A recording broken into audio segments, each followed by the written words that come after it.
Kaibigan, nais mo bang magkaroon ng damage na kasing sakit neto? Oh!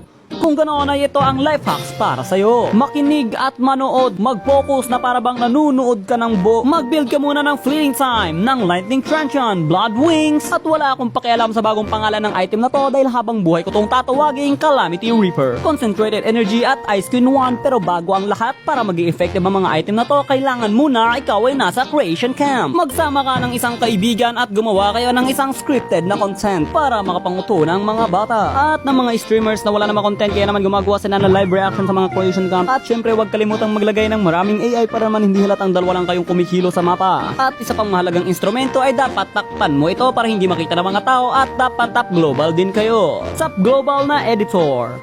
Tapos magsasabi kayo ng legit gigadose na para bang hindi kayo magkasama sa iisang lobby. Tapos ito target lock ka niya, pero syempre mapapatay mo siya dahil highlight mo ito at gagamitin mo ang mahiwagang sound.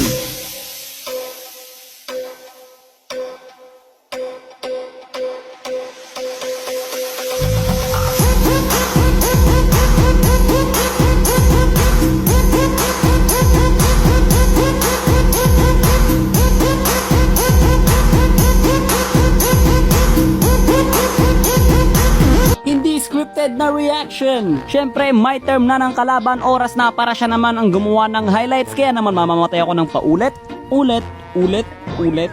Tapos sabay niyong ipopost ang video, sabay magko-comment kayo sa post ng isa't isa ng ikaw pala yan, na para bang hindi nyo alam. Pero sumusobra ka namin, kailangan na kitang gamitan ng recall mode. Kahit gaano ka pa kasakit at kahit ano pang gawin mo, hindi yan tatalab sa akin dahil ako ay makaka-recall, men. Easy recall. Ha, ito lang yung natatanging hindi scripted na ginawa namin dito.